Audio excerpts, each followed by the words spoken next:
In the last video, I took on the challenge of getting my late grandfather's 93 Fleetwood back on the road. I changed out the battery, put new spark plugs in, got high off of varnished gas fumes while draining the tank, and almost spilled oil all over the floor because the drain pan was clogged with plastic. I didn't know what I was doing, and I still don't know what I'm doing, but somehow I got it running and driving after it sat under a pile of junk in my grandparents' garage for nearly a decade. With our newfound motoring success, today's mission is simple. Swap the plates, pack up my mount and the tools, and make the 150-mile journey back to Cincinnati, Ohio. 2.5 hours across the state, on highways and country roads in the middle of nowhere. Wish me luck. In order to start the car, one must connect the battery. No shit. And just like that, we are off to the Wally world. Now, I know there's a certain stigma with taking your car to Walmart, and yes, it's true. I did wait 2.5 hours for a simple tire change, and I was the only one in the shop. In my defense, I did try to make an appointment at a specialty tire shop that my uncle recommended, but they were booked out until the next day, so just to get it done, I took it to Walmart because they have walk-in appointments and I needed it done that day, so there we go, we settled that. Well, we've got new tires on the car. All that's left is to pack up all of my tools and drive 150 miles south to Cincinnati. And not break down. That's the important part. Take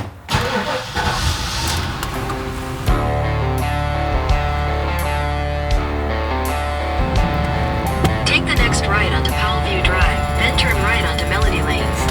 150 miles, here we go.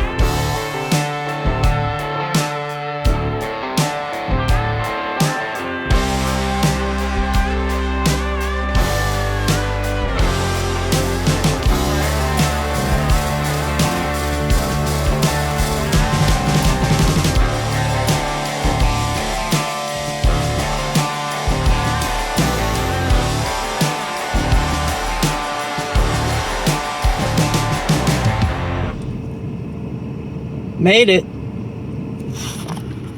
So clearly the car made it back fine, right? End the video. Thanks for watching. Goodbye. No, wrong. So I decided to take my parents out to dinner in the Fleetwood Brogham, right? Feeling good. Got the car back on the road, showing off to my parents. Car's running again, and we are stuck on the side of the road.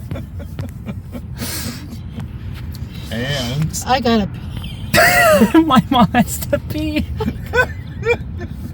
So it made it 150 miles from northern to southern Ohio, but it can't make it 5 miles out to dinner. We are stuck on the side of the road with an oil pressure light on. My mom has to pee. I'll update you later. The towing truck. We can't fit in the towing truck. Oh, well, she sat for a minute, and she started back up. And we're just gonna go for it. Never mind. See, they're right back there. I made it 5 feet. Just me on the side of the road.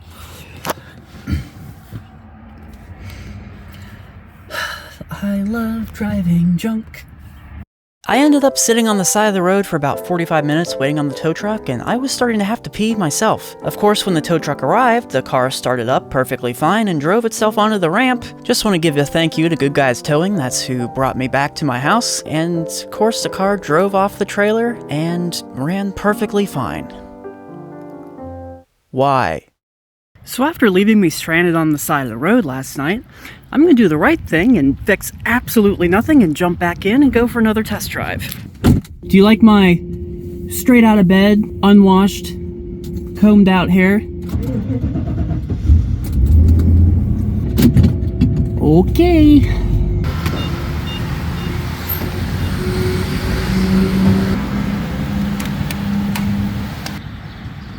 Alright, gas is filled up. Made it back. No idea. No idea. Hello? This car does have an integrated cell phone holder, which is pretty nice. You can pull up Google Maps, got the phone charger. They thought of everything in 93. Luxury. Oh, God. Oh, no. It is a couple weeks later, and I've been driving the car around. We are attempting to bleed the brakes on this car. Why are the drums off, you ask? You're just bleeding the brakes. Well, because this is an Ohio car, and Ohio is a rusty, salt belt state. We have a seized bleeder nipple, because of course we do. crunchy brake line. So we'll just go ahead and light the underside of the car on fire. As you can see, everything is smoking. So we'll just get the vice grips back on here and round it off some more. Yep. Hell yeah, we got it. So we're gonna actually close that and then go mess around on the other side for 45 minutes. Cool. All right, now that the bleeder nipples are turning, pretty sure we want to put our drums back on so that the brake shoes have something to press against. Good brake fluid is supposed to be a nice hydrated piss yellow, a nice light gold, and this is brown. As soon as I can figure out how to open this. Whoa, we're like under the minimum. Holy shit. Not good. And considering we have a leak, this is all, look at all this. So I'm actually incredibly glad that I caught this when I did, because I checked it a couple weeks ago and we were a little bit above the minimum line, so it looks like we have some leaky brakes going on. That's cool. Here's what our brake fluid looks like. It's looking more like teriyaki sauce. Fill this bitch up. I'm so ADHD, I don't even know where I put the cap for this brake fluid that I opened 3 seconds ago. It's right next to the phone, of course it was. Give her the old press. I heard a squish. That's brake fluid running all over the paint. Okay, cool, don't panic, nobody f***ing panic.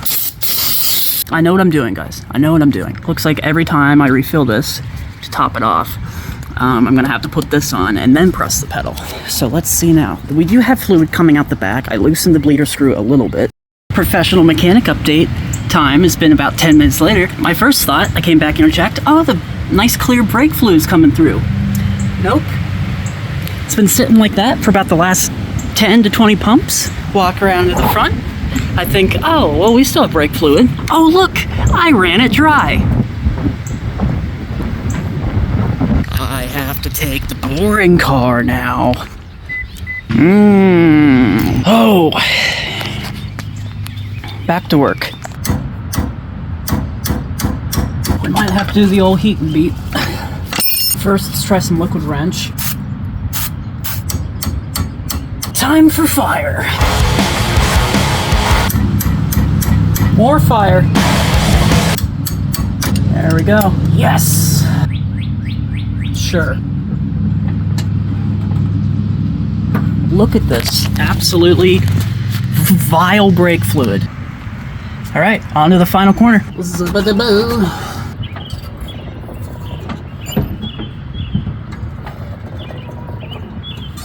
Oh yeah, there's that nasty brake fluid. It's straight up dehydrated piss. So while the car definitely does need new pads and rotors for sure, this is about $20 of brake fluid versus $300 to $500 for all new OEM brake components. What a relief to be done with that.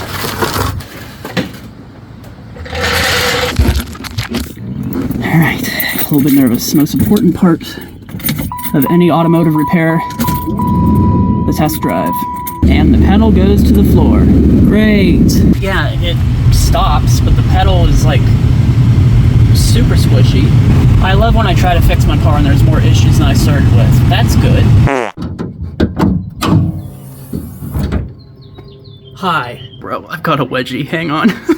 We definitely have a bad wheel cylinder. So in our new parts box here, I have new wheel cylinders. I'm going to attempt to follow a Chris Fix video and change out the wheel cylinders. I left my Red Bull in the Camry, so when I went to get it, it was nice and warm, so that's good. So we have some warm Red Bull, some very crappy wheel cylinders, and a hack mechanic that has no idea what I'm doing. Also, I'm just noticing this. This doesn't look very good. Shouldn't it be straight like that? What's going on here? So I tried to bleed the brakes, and instead of getting nice clean brake fluid and properly functioning brakes, we now have brakes that go all the way to the floor. The car is pissing all over itself, and we have a master cylinder that might need to be bench bled again. Do they know that they spelled brake clean wrong?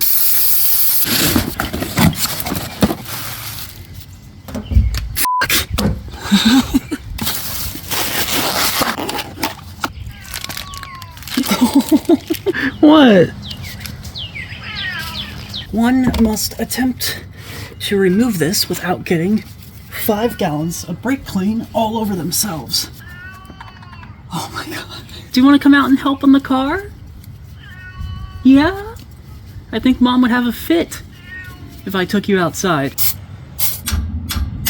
Am I going to have to deploy fire on this one as well? Oh, that smells good. Is this turning at all? Do you want me to fill up your food bowl for the 17th time today?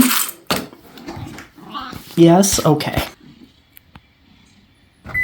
We've done about 3 minutes of work and about 3 hours of running around to the parts store. Alright, I got the, whatever the hell this is called, flare wrench? I don't even know. I don't need to know what these things are called. I'm a professional mechanic. I don't have time to know what things are called.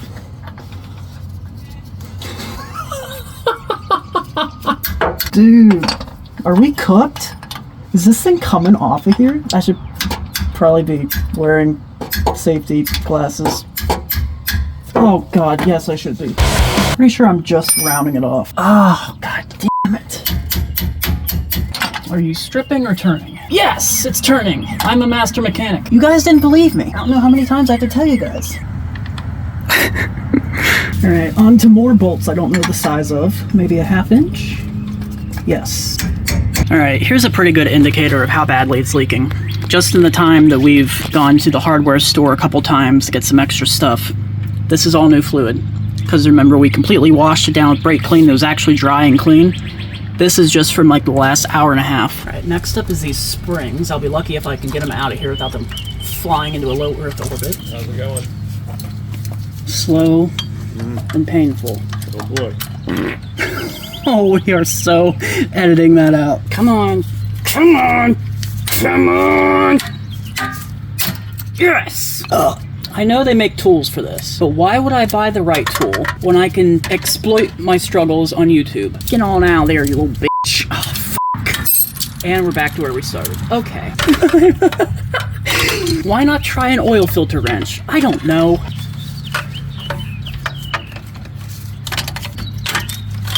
Bro. Alright, I guess the oil filter wrench is the correct tool for getting drum brakes apart. I have no idea how I'm gonna get it back together. That's for future me.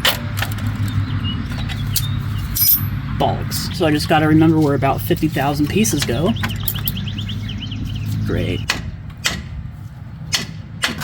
There we go. Alright, cool. How does this even go in? Like this? I just shove it in?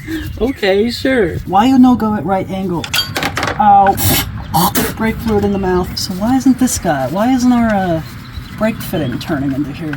Come on. Oh no, what is this? Is it the wrong thread or something? What is this? What's going on here? It's acting like it's stripped. Gets to that first thread and then it just... Fuck! Good morning. Alright, we have confirmed that our thread is indeed 3/8 24. Because of course this has evolved from simply bleeding the brakes and turning into a hole, putting new fittings on the lines. Sure, why not? So I have brake line cutter, a flaring tool,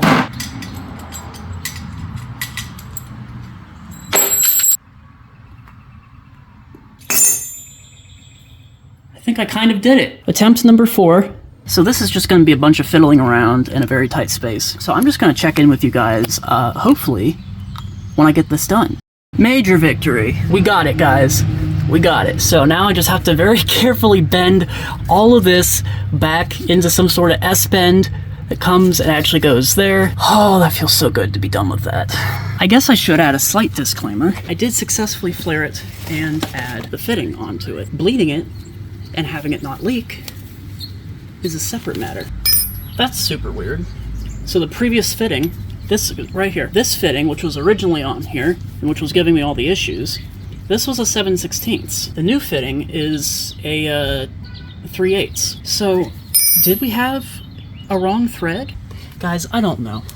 I just know that it works now. I just want to get the thing on the car, because I miss driving my car. How much farting around do we gotta do? Well, that's the wheel cylinder installed. It only took us 2 days.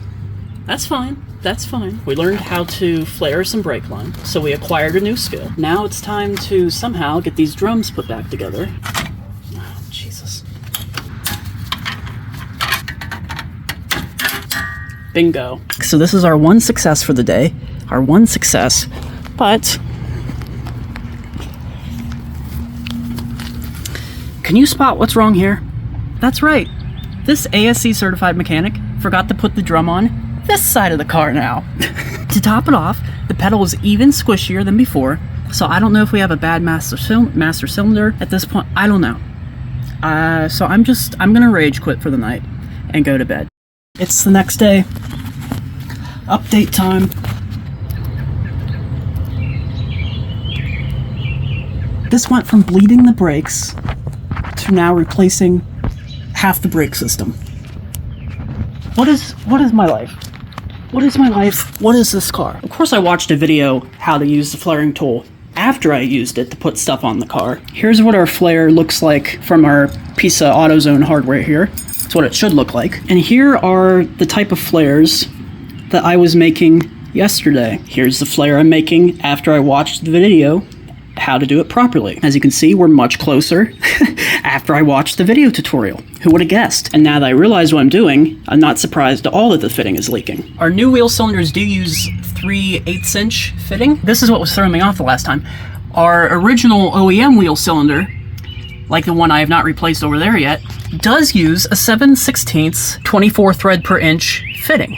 So I'm not crazy. It is actually a different fitting size than what our new wheel cylinders have. So I was destined to strip out the OEM fitting on this new wheel cylinder thread size. So I feel 1% less stupid. What do you think I should do?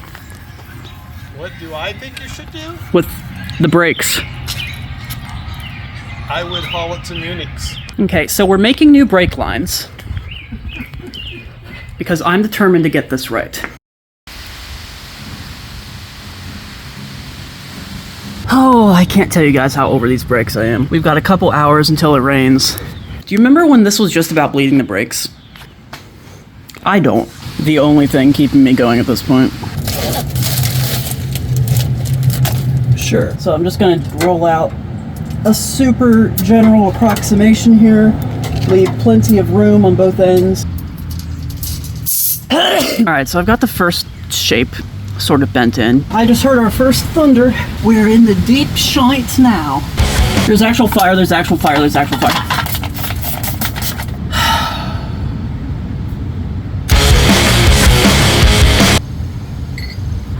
Got it. So now my immediate concern is, did I mess up the mating surface inside this wheel cylinder? In my professional opinion, it does not look like I messed it up. Okay, on to fishing in this new one, I guess. What a stupid shape. It's raining. It's actually raining. I'm officially working on my car in the rain. That's dedication. That's dedication. This bend sucks. F*** off. Is this not the right thread again? Do we not have the right thread? This doesn't look like the right thread. What the f*** is with this brake system? The biggest irony is I'm nice and dry under my car while it's pissing rain. I might just lay under here for an hour. There's more rust than I thought. That's good. Now that I'm looking at this thing, this is a bubble flare. We have inverted flare on the wheel cylinder end, and we have bubble flare on the junction. So this is probably, what, metric? This is probably like 12 by 1 or something. Why on a early 90s Chevy do we have metric and standard going on? What is going on, dude? So we have to use this. We have to use this. We have to use this. Rain has stopped, back to work. So like I was saying, we actually made our flare properly. Bro, I'm fully committed. I'm full of rain and wetness. Rolling around on the wet, dirty ground. Fix my grandpa's rusty car. Got brake fluid running down my leg.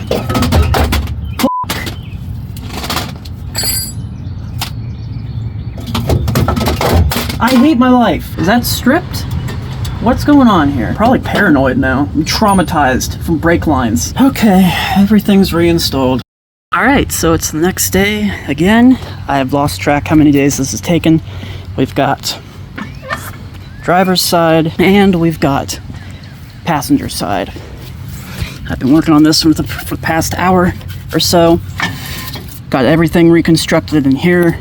I had to take this brake line off as well, of course, re-flare it, re-put the proper fitting on to get the wheel cylinder back in here. Got the drum shoes, springs, all that stuff reassembled. So now I basically just have to bleed the brakes and then make sure that our newly made fitting flares, make sure that doesn't leak. And I'm still really worried that I overextended the master cylinder by pushing it in all the way when bleeding the brakes, you know, over a week ago already. And with the corrosion inside the bore, maybe the seals got pushed past that since it's a 93 and we have corrosive brake fluid. Maybe the inside of the bore is corroded and scraped up the seals. And maybe the master cylinder itself is bad as well, and that could be another reason we have spongy brakes. But we're slowly moving down the line, crossing off different things that could be the issue. We know that our old wheel cylinders were old, the seals are blown out. So we replaced both of those. We had a total side quest learning how to flare brake lines, put new fittings on. So we're now back to where we should be about a week ago, changing out the wheel cylinders. So that's all good. Just have to bleed the brakes, and hopefully we don't have a bad master cylinder. We'll probably have a bad master cylinder. I fixed the car. I ended up bench bleeding the master cylinder. I think I got all of the air out. I literally bench bled it. I bought a vise and bench bled it off the car. It was a whole thing. Got it reinstalled, had my dad help me bleed the brakes the conventional way to try to rule out any user error. And it works. The pedal works. There's a little bit of dead travel at the top. I don't know what that still could be from. Maybe that's just how the car is, and I've forgotten at this point. We are going to go to a car show. I've been invited to a car show. It's a car show down in Cincinnati. I've been told there's going to be some expensive cars there. It's going to be at some guy's house, apparently. I don't know. So we're going to end this video by going to a car show. And what better way to do it than in my newly fixed 93 Cadillac.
Well, there we go. Managed to fix up the Cadillac just in time to get to a car show at a $6 million mansion. Tons of cars here, everything from classics to supercars, hypercars. We even had a Mini at one point. There were kids riding quads around. Even took a piss in this guy's $6 million mansion. So that was pretty cool. Oh, got to see a 918 Spider. Pretty good day. So couldn't have asked for better timing. Finally getting the Cadillac back running again, being able to make it to a car show. So thank you guys so much for watching, and I will catch you guys in the next video. Bye.